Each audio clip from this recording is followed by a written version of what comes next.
Level 1. Basement Labels. Starting at Level 1, you can smell the cheap pizza and burnt extension cords when you walk into a basement label. These are the most common starting points of rap. Instead of shiny studio walls or Grammy plaques, the label is usually one kid with a cracked laptop, a USB mic, and dreams bigger than his bank account. The label name might be something like Street Vision Records or Next Up ENT, printed on hoodies with iron-on letters. Everyone's the CEO, producer, and artist all at once. It's a brotherhood and a small circle of friends who believe they're the next big thing in the rap music industry. They record songs in bedrooms, and you can literally still hear the fan in the background of their music. They drop tracks straight on SoundCloud or YouTube, hoping one of them blows up overnight. For some, that miracle happens. Take, for example, Lil Pump, XXXTentacion, and Juice WRLD. All three started this way, posting rough, low-quality songs that somehow went viral.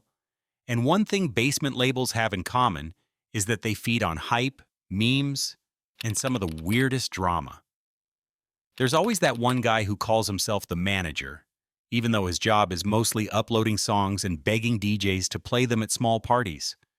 The equipment is borrowed or stolen, the beats are either free or pirated from YouTube, and the mixing is done using free software that crashes every 10 minutes, but somehow, they make it work. The rapper records about 2 songs a day, the friend with the camera shoots videos with a cracked iPhone, and the crew promotes everything on Instagram stories. The lyrics are usually loud, wild, and full of hope and dreams. At this level, nobody's scared to experiment or sound weird. They don't have much to lose. They haven't even gotten a fan base yet. In fact, most basement label rappers reply to every comment and repost. Some don't even know what publishing rights are. They just want their music out. There's no budget for promotion, no marketing plan, and certainly no paid PR team. The music either spreads through word of mouth or dies in their basement. It's risky, but when it works, it can take them to the next level. You might hear a track with terrible sound quality, but the flow and lyrics are fire. Sometimes one viral hit is enough to change everything. That's when the bigger fish start calling. Independent labels like Cinematic Music Group or Dreamville might start to notice them. But before that, it's all about the grind. Rappers sleep in the studio, skip meals, and use their rent money for music videos. Some fans even find the artists by accident and not a PR stunt.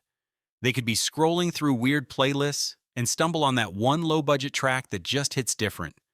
Every superstar label you know, from Def Jam and Roc Nation to TDE, all started with someone in a room like this, chasing that same feeling. Level 2. Small independents. Basement labels are pure chaos. Small independents are what happens when that chaos starts to get a little organized. They still have that underground raw vibe, but now there's some money coming in. They've got a small office in or close to the basement, and maybe even a lawyer on speed dial. Savage Squad Entertainment and Cinematic Music Group are perfect examples of this level. Savage Squad Entertainment came straight out of Chicago's drill rap. It was founded by Fredo Santana, who was Chief Keef's cousin and one of the first few faces of drill music. Back in the early 2010s, Chicago was the it place of rap music. Fredo saw that energy and turned it into something bigger with Savage Squad. The label was built in trap houses and garages where rappers recorded songs surrounded by friends holding phones for flashlights. Their artists like Gino Marley, SD, and Capo were street legends before they were rappers.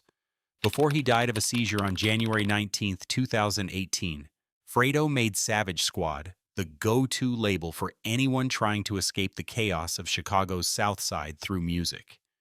They were independent, which meant full control, but being independent also meant struggling with no label budget or big deals.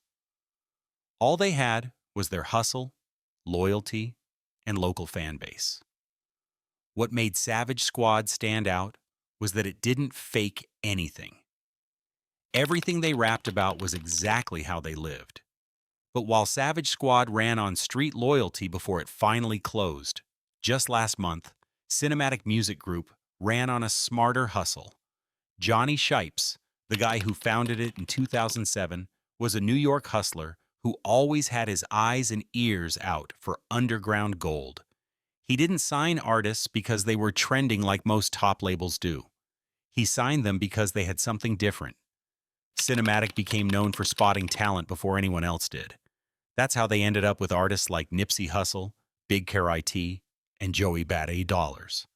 For a long time, Cinematic was where the most respected rappers went before they got famous. Shipes treated his artists like family, but also taught them business. Unlike basement labels, Cinematic had connections with streaming services, press, and even radio. But for artists that stuck to the label, there were no massive contracts. The biggest difference between these small independents and the basement labels is the structure. Sure, there's still chaos, but now there's some direction. Savage Squad knew their audience. Street kids who felt the hard life struggle, and Cinematic knew theirs.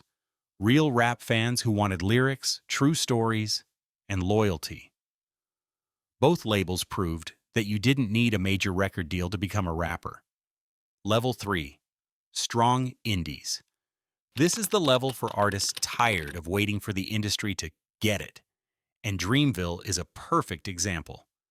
J. Cole built that label in 2007 and he didn't rush it.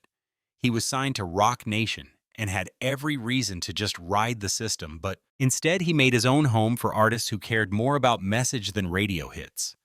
The crazy part was that he kept the label's vibe the same for over a decade. It's chill, deep, and no pressure. You got people like Bass, Cause, Ari Lennox, JID, and Earth Gang that are all lyrical, soulful, and not as problematic as artists in top labels. When they dropped Revenge of the Dreamers III in 2019, it was like a family cookout turned studio lockdown. Over 100 artists and producers in one building, recording nonstop for 10 days straight. The whole thing was filmed, and you could feel how wild it got. Random rappers walking in, dropping verses, fighting for a spot on the album. It was one heck of a moment. That project went platinum, got Grammy nominations, and put Dreamville on the map as one of the best indie squads in rap music. But here's what people miss. Dreamville isn't about being flashy. I mean, take a look at J. Cole. Nothing about that man says flashy. The label is more about moving quietly but still dominating. J. Cole isn't dropping every month, but every time he or anyone from the label releases something, it immediately trends. Ari Lennox brought that smooth neo-soul flavor. JID and Earth Gang made sure the Atlanta sound stayed weird and wild. Then Bass kept the New York energy. They don't act like a label. It's more like a creative family where everyone's pushing each other.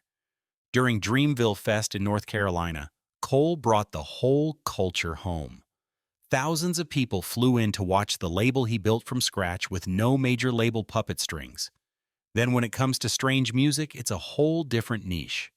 Tech N9 created this record label back in 1999 when nobody cared about independent artists. He built that label from Kansas City, not New York, not LA, not Atlanta, Kansas City. No industry connections, radio play, or even label handouts helped him. Just relentless touring, non-stop merch, and insane fan loyalty. Tech N9 made strange music so famous that you'd see that snake and bat logo everywhere, and people treated it like a gang sign. He and his partner Travis O'Ginn handled every piece of business themselves, from production, distribution, and tours to merch. They were even doing direct-to-fan sales before streaming even existed. At one point, Tech was selling more physical CDs than some major label rappers. And the secret behind strange music is that Tech N9 did everything the majors said couldn't be done. He toured 200 days a year. He made dark, fast, theatrical rap that didn't fit the usual style radios liked, and still sold millions. Artists like Chris Calico, Ritz, and Cess Crew got loyal fans under that same grind. When other rappers were complaining about their label not promoting them, Tech N9 was buying his own private jet with independent money. Although Dreamville and Strange Music are total opposites, They're on the same level for one reason. Both earned respect without bending backwards for the industry. Level 4. Mid-tier labels. At this level, certain labels are pretty much in the middle. They aren't neck and neck with Cash Money Records, and certainly aren't low budget like Basement ones. One example is Maybach Music Group. It was Rick Ross's big move to show everyone he was more than just a rapper. He was a boss. After blowing up with Hustlin', he started the record label in 2009. At the time, he really didn't want to sign to anyone else's label anymore, so he built his own. The name alone, Maybach, said everything. It wasn't some small background hustle. It was expensive, loud, and confident. The first artists he brought in were Whale and Meek Mill, and that was a deadly combo. Whale was known for his lyrics and smooth flow, while Meek came with that fire that fans couldn't help but love. Together, they made a perfect rap trio that argued every week. They would literally drop hits together one day, then be throwing shots at each other or some other rapper on Twitter the next. But of course, that chaos made people always talk about them. Songs like I'm a Boss, BMF, and Bag of Money were everywhere. Every music video was a lavish show. Private jets, gold chains, and expensive cars that weren't only Maybach. Soon enough, Ross became a successful street story. People saw MMG as the label that made it cool to talk about money without losing that hood energy. But behind all the flashy lifestyle, Ross was very serious about business. He owned his masters, signed distribution deals on his own terms, and made sure MMG stayed independent enough not to be fazed by bigger record labels. Even when Whale and Meek had beef, they still dropped music that went platinum. Meanwhile, Mass Appeal is the total opposite. This label is for the rappers who care more about respect than fame. It started as a magazine back in the 90s talking about underground rap when big labels didn't care. Then, Nas, being Nas, saw the potential and turned it into a label in 2014. He didn't want to chase TikTok hits. He wanted to build something that lasted instead, so Mass Appeal started to sign artists who take their time and tell real stories. Guys like Run the Jewels, Dave East, and Boldy James. When Nas dropped King's Disease through his own label and won his first Grammy, that moment said everything about Mass Appeal. Besides being intentional about rap music, they also make documentaries, podcasts, and even short films about hip-hop culture. That Hip Hop 50 series they did was huge, and with it, you can tell the difference and similarity between MMG and Mass Appeal right away. Both are mid-tier levels, but while MMG is loud, full of drama, and the kind of party you hear down the street before you even arrive, Mass Appeal is a lot calmer and more focused. Level 5. Market Movers. This level is for labels that use everything else to change the game of rap music. Sports, entertainment, and even other music genres like pop music. So when any of the label's artists drop, they move the market. At the top of this level is Roc Nation. When Jay-Z launched Roc Nation in 2008, by then he had already done it all, made millions, retired, came back, married Beyoncé, and basically turned bragging into his art style. But with Roc Nation, he wanted to run the game from every angle. He had already become the king, or, as he would say, HOV, of hip-hop, but Roc Nation made him the CEO of a new movement. The label became a full-blown empire. It was a record label, management agency, sports company, publishing, film, branding, everything. If something changed in the entertainment industry, not just rap music, Roc Nation most probably had a hand in it. Inside those Roc Nation offices, you don't see chaos like in lower-level labels. It's strictly business in designer suits. Roc Nation is where stars are made, and Jay-Z's strategy is precision. You don't see him begging for attention. He's in boardrooms, talking to Apple execs, top NFL players, and luxury brands. When Roc Nation artists drop, it's never random. It's a rollout of music, fashion, visuals, and money all put together in one track. The roster alone is wild. J. Cole signed early, and instead of just making hits, He built Dreamville under Roc Nation. Jay-Z let him grow because Roc Nation's real flex is that it creates bosses. Rihanna became a billionaire with Fenty. DJ Khaled turned into a hitmaker. Megan Thee Stallion went from being just another Houston rapper to a global brand ambassador. Then down in Atlanta, another top label was being built from scratch, Quality Control Music. While Roc Nation played corporate chess, QC was straight hustle. Coach K and P started it in 2013 with a plan that didn't come from business school. It came from watching what worked in the streets.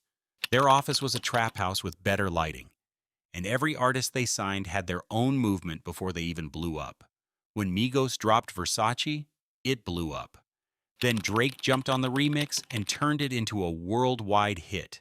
That one move put QC on the map.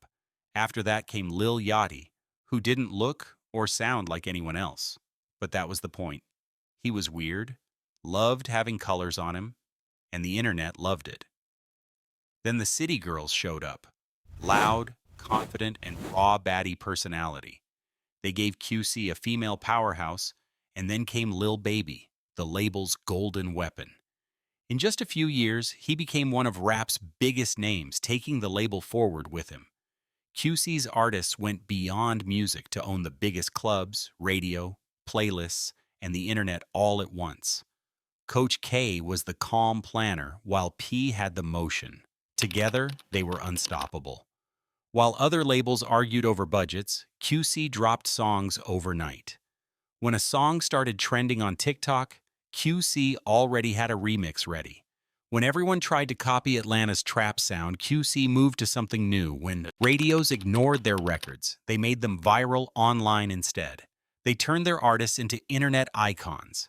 And that was a perfect move considering the authentic and dramatic personalities each artist had at the start of their career. Most still have those personalities that always have people talking about them and the label. So while Roc Nation had a billion-dollar reach, QC had a billion-view impact. Level 6. Prestige labels. Some elite labels have mastered the art of making big moves and changes in the rap industry without showing their faces or being active online. One name that easily comes to mind is Dr. Dre. His label, Aftermath Entertainment, was his comeback after getting dragged through hell. He had just walked away from Death Row Records, a label filled with hits, too much chaos, and lawsuits, and everyone thought that was it for him. Then in 1996, he mentioned he would just start his own thing, and that's exactly what he did. That thing was Aftermath Entertainment, which turned out to be bigger than anyone imagined. At first, though, it didn't look good. The first few artists didn't take off, and the critics laughed that Dre had lost his spark. Then he found a white rapper from Detroit who could rap like nobody else.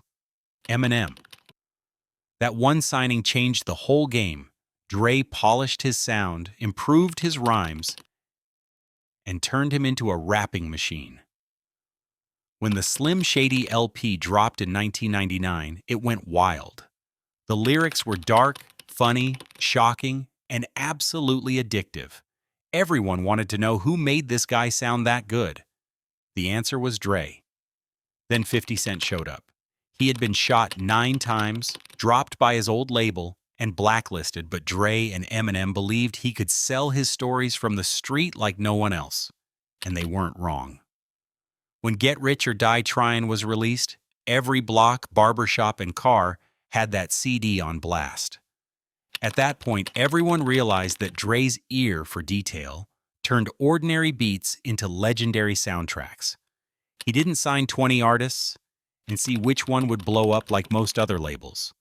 Instead, he picked a few street-smart people and made every one of them a household name. This worked because with the artist's talent, Dre was obsessed with sound. He could spend days tuning one drum beat. In fact, artists even joked that he didn't make music, he created it. But what was the most particular thing about him was that he had this intimidating silence. It was the type where no one in the studio breathes until he says something. That's how he built Eminem, 50 Cent, and later Kendrick Lamar into rap legends. Then, when everyone thought he'd done it all, he went and made Beats by Dre. The man literally turned headphones into a billion-dollar business. Apple bought it. Dre became hip-hop's first billionaire producer. And Aftermath became the hot spot where the sound, the artist, and the brand all hit perfection. While Dre was running the industry from the top, Quiet Label was forming down in California. Top Dog Entertainment, popularly known as TDE. Anthony Top Dog Tiffith started it from scratch in a tiny house studio, recording local rappers from Compton. He wasn't rich, but he had taste. Then one day, this skinny teenager, Kendrick Lamar, came in and started rapping like he knew he had it in him, and Top Dog saw exactly that. It was what nobody else did. He quickly signed him, trained him, and built a whole team around him. TDE wasn't flashy. It was more of a secret society. Everyone in the crew had their own lane. J-Rock was the street soldier, Schoolboy Q was the wild one, Ab-Soul was the philosopher, and Kendrick was the poet. Then SZA came in and turned R&B into a therapy session. Nothing about TDE was rushed. They dropped music when it was perfect, not when the internet wanted it. That's why every release is a hit. When Good Kid, M.A.'d City came out, it was art. Then, To Pimp a Butterfly dropped, and Kendrick went from rapper to prophet. He won Grammys and a Pulitzer. Nobody in rap had ever done that. TDE artists didn't need beefs or scandals to get attention. They just made music that topped charts. Behind all that was Top Dog, the mystery man who barely spoke in interviews. He kept the label tight with no leaks and drama. He treated it like a family business where loyalty came before fame. Fans even joked about TDE time, because the artists would vanish for years and then come back with classics. When Dre and Top Dog finally crossed paths, it felt like two generations shaking hands, the master producer and the new king of silent artistry. Dre helped take Kendrick global through Aftermath, and Kendrick took TDE's name to the Grammys, the festivals, and the history books. Aftermath had the legend. TDE had the future, but both had one rule: no mid-music. Level 7, top-tier league. Def Jam Recordings and Cash Money Records are the top-tier labels of rap music, and here's why. First off, Def Jam didn't start like a record label. It was more of a rebellion. It was 1984 in a college dorm room at NYU when a young hustler named Russell Simmons teamed up with Rick Rubin, a nerdy music producer. Russell had the street-smart attitude while Rick had the soundboard. Together, they mixed raw street sound with real music production for the first time, and Def Jam was formed. Soon enough, they made hip-hop bigger than New York block parties, and their first big move was signing LL Cool J. He was a teenager with a radio hit and the kind of confidence that could be felt from a mile away. Then they signed the Beastie Boys, who were three white kids rapping over rock beats, drinking beer on stage, and somehow making everyone love them. When their album License to Ill dropped, it became the first rap record to hit #1 on the Billboard chart. Suddenly, Def Jam was a whole movement. Every artist Def Jam had business with in the 80s and 90s became part of hip-hop history. Public Enemy came in with political fearlessness, shouting about race, power, and government corruption, while most rappers were still talking about party life or street violence. The 90s came, and Def Jam kept evolving. Method Man, Redman, and DMX all brought that new, dark East Coast energy that no other label could copy. And then there was Jay-Z. He came in through a side door with Rockefeller Records, but Def Jam knew potential when they saw one. They signed him, and soon he became president of Def Jam himself. Under Jay-Z's leadership, Def Jam made it big again, signing Rihanna when she was just a teenager from Barbados, and Kanye West when everyone thought he was too weird and not very school smart to be a rapper. Those two alone changed pop culture forever. Even when ownership changed hands and new executives came in after Jay-Z, Def Jam still carried weight. Now, when anybody sees the Def Jam logo on an album, you just know it's a hot one. It's the same way movie fans see the Marvel logo and know it's about to get good. Although it had great success, Def Jam wasn't perfect.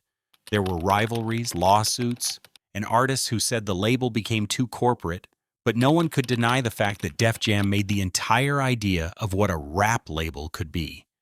Then, 1,300 miles away in New Orleans, something else was starting. Something wild, daring, and full of Southern swagger. Two brothers, Brian Birdman Williams and Ronald Slim Williams, started Cash Money Records in the early 1990s. They didn't have Wall Street money or industry contacts. Instead, they had mixtapes, street hustle, and one vision: to make Southern rap rule the rap industry. At first, Cash Money was just a local thing. Then they signed teenage Lil Wayne, who made the recording booth his favorite place. By 1998, Cash Money had the Hot Boys: Lil Wayne, Juvenile, BG, and Turk. Their anthem, Back That Ass Up, made the whole world notice New Orleans rap. Universal Records saw the hype and dropped a whole $30 million deal on Cash Money. It was one of the biggest independent label deals ever signed. Unlike most other leading label bosses, Birdman was definitely not a suit and tie kind of boss. He was all gold grills, diamonds, and sharp talk. But behind all of that, he was a smart businessman. He made sure Cash Money owned their masters, which meant long-term power and money that most labels could only dream about. When Wayne dropped The Carter III, it sold over 1 million copies in 1 week and made him a legend. But the real genius move came next. Wayne started his own imprint under Cash Money: Young Money Entertainment. Young Money was an entire massive label. It's so big that, let's be honest, everyone knows or has heard of Young Money, Cash Money. It's where Drake, Nicki Minaj, and Tyga started from. The same 3 names that dominated the 2010s like it was nothing. Drake became a consistent rap icon, Nicki became the queen of rap, and Tyga kept dropping hits that never left the clubs. Birdman was the mastermind. Every time a Young Money artist won an award, Cash Money got a piece of the glory, but again, Cash Money wasn't perfect. There was always something going on there. Lawsuits, money issues, public fights, Drake and Nicki falling out. Lil Wayne even sued Birdman for $51 million over unpaid royalties. It was ugly for years, but somehow the empire kept standing. Drake and Nicki stayed loyal to the label, the hits kept coming, and Birdman eventually made peace with Wayne. Together they had the rap industry in the palm of their hands.